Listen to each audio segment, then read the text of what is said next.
अण्णा काही तुमच्यावर आरोप खोटे आहेत का? खोटं म्हटलेले तुमच्यावरचे आरोप.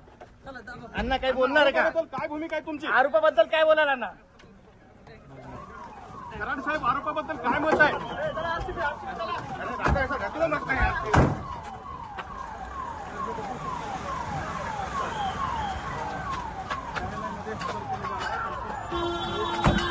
आणि आपण आता लाईव्ह दृश्य पाहतो आहोत. वाल्मिक कराडला घेऊन पथक रुग्णालयातून बाहेर पडलं.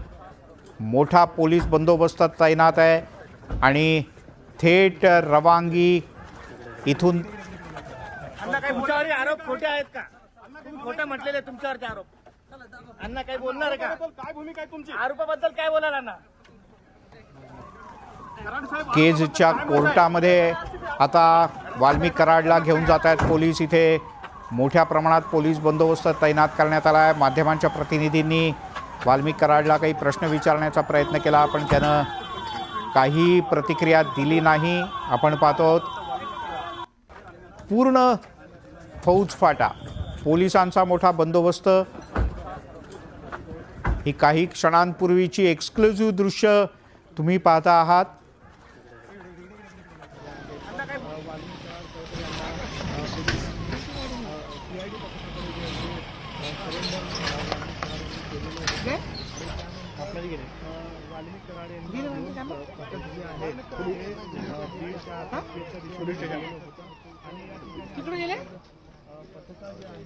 आपण पाहतो आहोत खरं तर या दोन्ही ठिकाणांमधलं अंतर तसं कमी आहे पण जे अंतर आहे त्या परिसरात सुद्धा स्थानिक नागरिकांची, बघ्यांची गर्दी आपण पाहतो आहोत. माध्यमकर्मींची गर्दी आहे.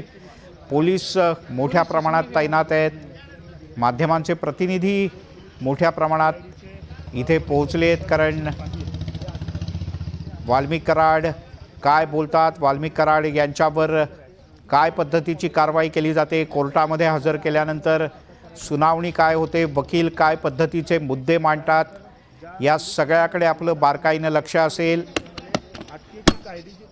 पोलीस स्टेशनमध्ये नेलं, पोलीस स्टेशनमध्ये न्यायालयामध्ये, पोलीस स्टेशनमध्ये नेलं, पोलीस स्टेशनमध्ये. आणि माहिती अशी मिळते की रुग्णालयातून थोड्या वेळाकरता पोलीस स्टेशनमध्ये गेलं. वाल्मिक कराड यांना पोलीस स्टेशनला नेण्यात आलं आणि त्यानंतर काही कायदेशीर प्रक्रिया पूर्ण करून मग वाल्मिक कराड याला कोर्टामध्ये नेलं जाईल. केजचं पोलीस स्टेशन आणि केजचं हे उपजिल्हा रुग्णालय हे अगदी हाकेच्या अंतरावर आहे.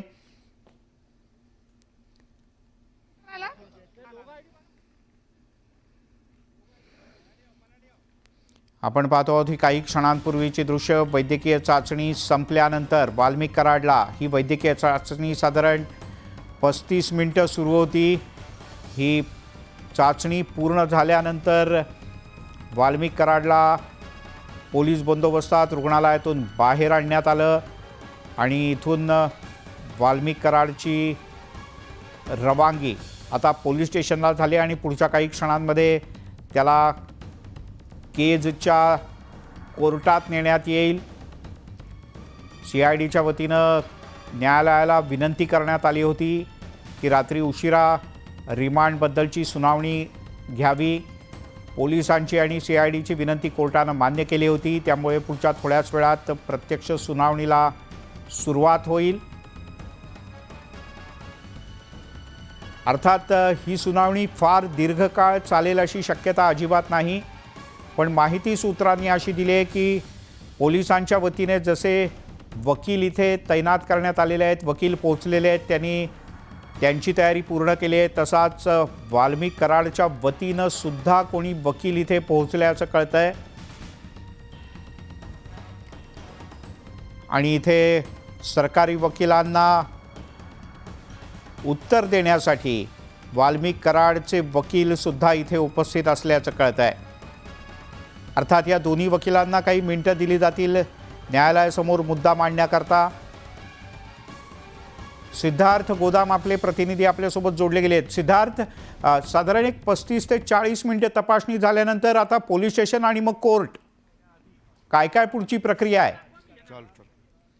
निश्चितपणे मिलिंद जवळपास 40 मिनिटं त्यांची तपासणी झाली. जसं काय तपासणी झाली मी आधी सांगितलेलं आहे. त्यांच्या BP शुगर तपासलं, त्यांचं वजन तपासलं, त्या ठिकाणी त्यांचं ब्लड सॅम्पल घेतलं आणि त्यांना काय विविध आजार आहेत याचे प्रश्न विचारलेले.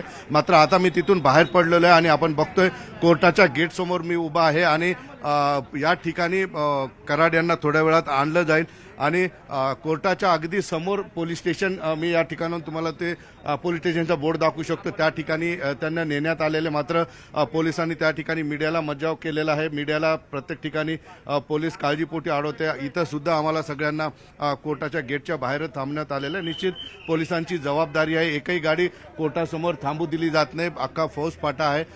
वाहतूक सुरळीतपणे सुरू राहावी यासाठी पोलीस पूर्ण काळजी या ठिकाणी घेताना दिसत आहेत. कोर्ट सज्ज आहे. न्यायाधीश बस आलेले आहेत. दोन्ही पक्षाचे वकील सुद्धा या ठिकाणी आलेले आहेत. आता फक्त आरोपीचा त्या ठिकाणी वाट बघितली जाते. आरोपी आला की लगेच प्रोसेसनुसार सगळ्या कारवाया या ठिकाणी होत्या. पोलीस मोठे अधिकारी आपल्याला बघतोय आपण रस्त्यावर अक्षरशः इकडून तिकडून धावताना दिसत आहे. कारण ज्या ठिकाणी मॉब दिसेल त्याला त्या ठिकाणाहून पिटाळलं जात आहे, हुसकवलं जात आहे. पूर्ण काळजी या ठिकाणी घेतली जाते. निश्चितपणे वाल्मिक कराड यांना आणण्याच्या आधी अर्ध्या तास पूर्वी या ठिकाणी हा जो रस्ता दिसतोय हा पूर्णचा पूर्ण रस्ता जो आहे, समर्थक असतील का विरोधक असतील ते मला माहीत नाही, मात्र फार मोठा मॉब या रस्त्यावर होता इथून तिथपर्यंत.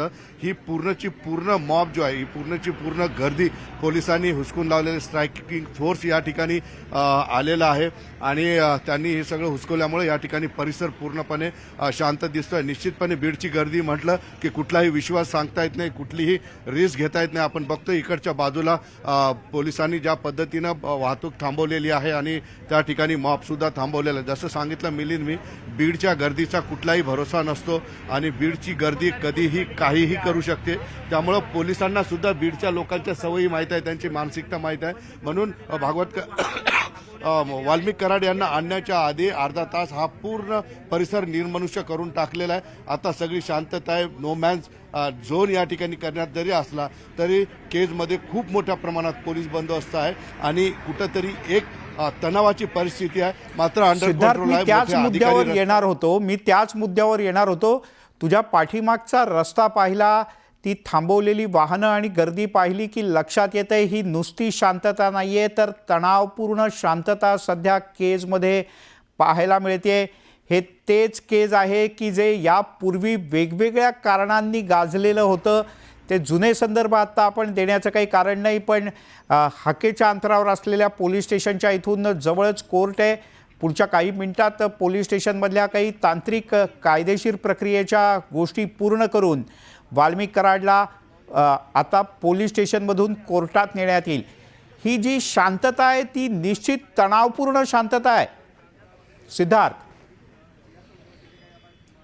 मिलिंद, मी जसं म्हटलं मिलिंद आधी की बीडची गर्दी, त्या गर्दीवर कधीच विश्वास करता येत नाही. कारण बीडच्या गर्दीचा कधी मूड बदलेल आणि ती हैदोस कधी घालेल, तोडफोड कधी सुरू करेल, जाळपोळ कधी सुरू करेल याचा अंदाज नसतो. मी सगळ्या बीडच्या जनतेला हे बोलत नाही, मात्र जे काही विघातक विचाराचे असतात त्यांच्याबद्दल मी बोलतोय. आपण बघतोय की हा रस्ता जो आहे हा बीडवरून इकडे आंबेजोगाईकडे जाणारा रस्ता आहे. एक साईड पूर्ण जी कोर्टाच्या बाजूची आहे ती साईड पूर्णपणे थांबवून ठेवलेली आहे. गाडी किंवा कुणालाही या ठिकाणी थांबवलं जात नाहीये. आता कोर्टापासून जवळपास अर्धा किलोमीटर ही रस्ते गर्दी या ठिकाणी थांबवलेली आहे आणि इकडच्या बाजूला पोलीस स्टेशन आहे आणि पोलीस स्टेशनच्या इकडच्या साईडचा सुद्धा चौक जो आहे पूर्णपणे गर्दीने तिथं भरलेला आहे. मात्र त्या ठिकाणी फार मोठा फोर्स लावून तिथली गर्दी थांबवण्यात आलेली आहे. पोलीस स्टेशनमधून प्रत्येक 5-10 मिनिटाला मोठमोठे पोलिसांचे गट, अशा गाड्या ज्या आहेत, आता ही गाडी आली स्ट्रायकिंग फोर्स घेऊन आलेली आपण बघू शकतो. 5-5 मिनिटाला बीड जिल्ह्यातला सगळा फोर्स केजमध्ये जो आहे एकत्रित केला जातोय.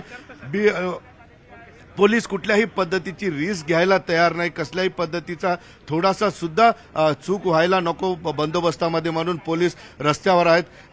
आपण बघतो DYSP असतील किंवा SP असतील यांच्या खाली सगळे मोठमोठे अधिकारी या ठिकाणी रस्त्यावर दिसत आहेत आणि इथून पोलीस स्टेशन सुद्धा मी तुम्हाला दाखवू शकतो. सगळ्या तयारीने पोलीस या ठिकाणी आपण बघतो अश्रुधुराच्या नळकांड्या असतील या सगळ्या गोष्टी घेऊन या ठिकाणी पोलीस कुठल्याही परिस्थितीला हाताळण्यासाठी पूर्ण सज्ज आहे. पोलिसांचे जवान सज्ज आपल्याला दिसत आहेत. जसं मी म्हटलेलं आहे की बीडच्या गर्दीवर कधीच विश्वास करता येत नाही, बीडच्या जमावावर कधीच विश्वास करता येत नाही आणि तोच विश्वास पोलीस या ठिकाणी दाखवत खरंय नाही. ही खूप चांगली बाब सिद्धार्थ, आहे. एकीकडे कारण खरं तर आता गाळप